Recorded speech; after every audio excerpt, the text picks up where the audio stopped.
Hello and welcome. We're live in Studio 428 somewhere in Muncie, Indiana, and we are going to do another mock draft. My name is Mr. Knoll, and to my left is Mr. Nelson.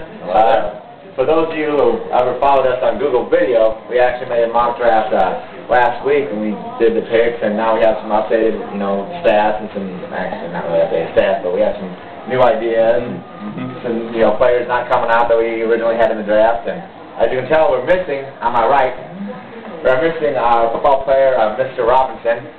Apparently he had prior engagements and decided to pass out on the couch. But, just somewhere.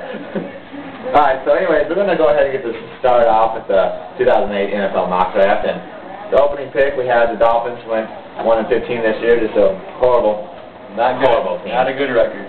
But things are looking up for them. They recently just had Bill Parcells take care of the front office, and you have to expect there's going to be some strong overhauls going on throughout this organization. Well, Mr. Nelson, would you like to take it from here and make the first pick in the 2008? I sure will, Josh.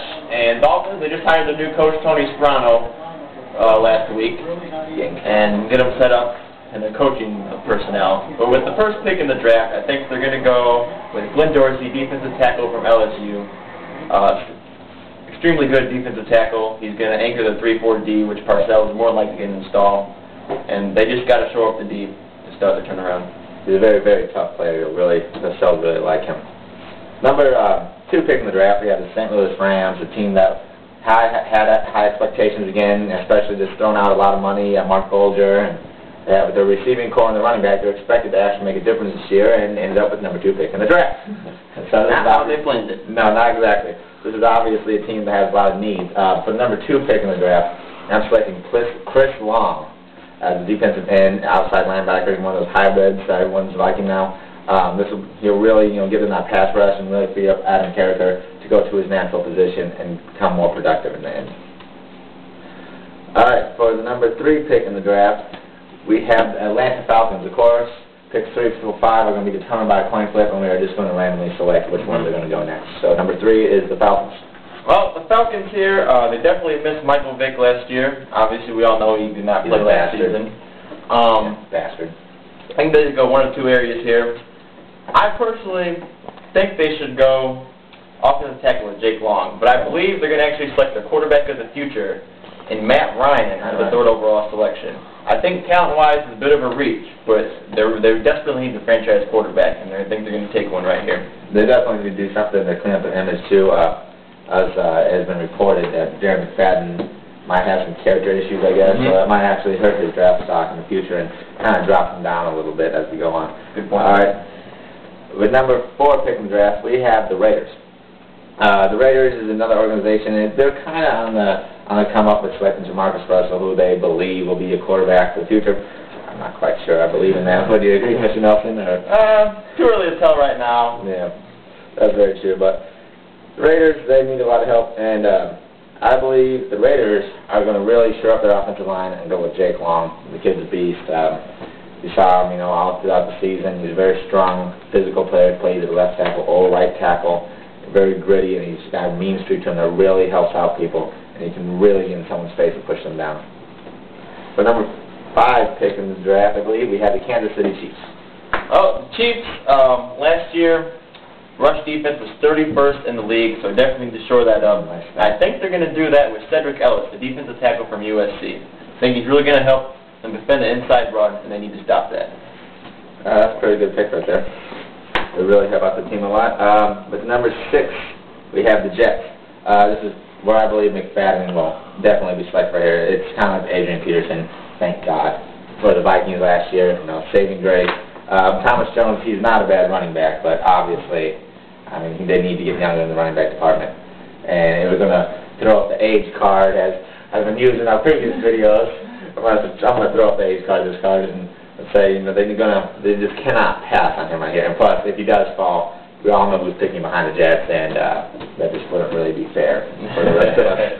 So, and speaking of that, we have pick number 7, the New England Patriots. Yep. Well, at number 7, obviously, great team. Currently, they're 17-0, hoping for 19-0. The team is. And I think with their pick here, number 7, they're going to go with Vernon Golston from Ohio State. I think they can plug him in at either defensive end or outside linebacker in the 3-4 scheme. So a versatile player for them, especially with the age of their linebackers currently. Sayal, Vrabel, Bruschi, I mean, you just name anyone who was born in 1942. Cedric Thomas, they're all old there. So I think they're going with Golston to get younger and more athletic. You see in this year's draft, there have been a lot of these players, Groves, the kid from Florida, Harvey. There are a lot of these outside linebacker, defensive end hybrids that are now coming out, and coaches are just snatching these kids up left and right.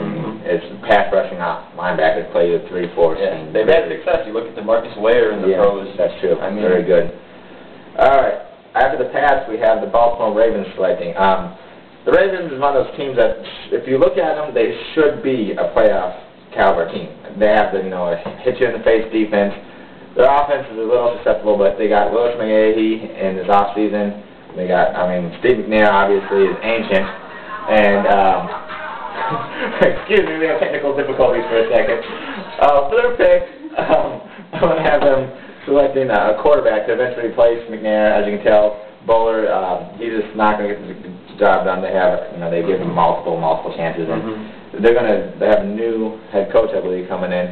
So I don't remember, have they hired anyone yet? Or? John Harbaugh. There you go. Hired for the Ravens. Fresh news right there. here first. And I'm going to believe that they're going to go with Brian Brohm and with this pick. He's probably going to go ahead of Andre Woodson because he seems more NFL ready and he doesn't have problems with his delivery or his little motion with his sidearm or anything like that. And with the number 9 pick in the NFL draft, we have the Cincinnati Bengals. Well, the Bengals, obviously with Palmer, Chad Johnson, and T.J. Houshmandzadeh, they can play offense, they can put the points on the board. Their problem this year was defense could not stop anyone. They were getting outscored all the time. So to help that out, I think they're going to draft Kenny Phillips, the playmaking safety from University of Miami. I think he's going to help that D, add some athleticism, hopefully make some turnovers for him, help him turn around. The kid kind of had an off year, but he definitely is an athlete, and he can really bounce back, I think, in the for sure. Anyone who has crossed Shane, Sean Taylor and Ed Reed, they're going to have success eventually. All right, the number 10 pick in the draft, we have the New Orleans Saints, and with them, they picked up coach in the offseason, I guess you could say. They're supposed to shore up the cornerback department, like Jason David, and that obviously didn't work out to what they expected. So I believe they're going to go with the top cornerback in this draft, who is going to be, let me find his name on here real fast, Mike Jenkins. Yeah, it's the guy from Southern Florida. I keep on getting him and the Ohio State guy confused. He's going to come out there and he's going to really, shore up this secondary. He's a tough, physical corner, great cover guy. He's very, very good.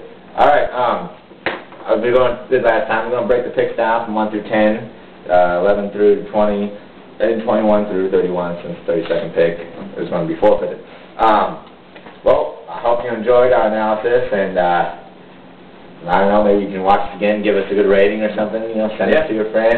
Trying to get on ESPN, so please let us know it's gone. But we'll be back for the next video, and we're going to do picks 11 through 20. And on. See you later.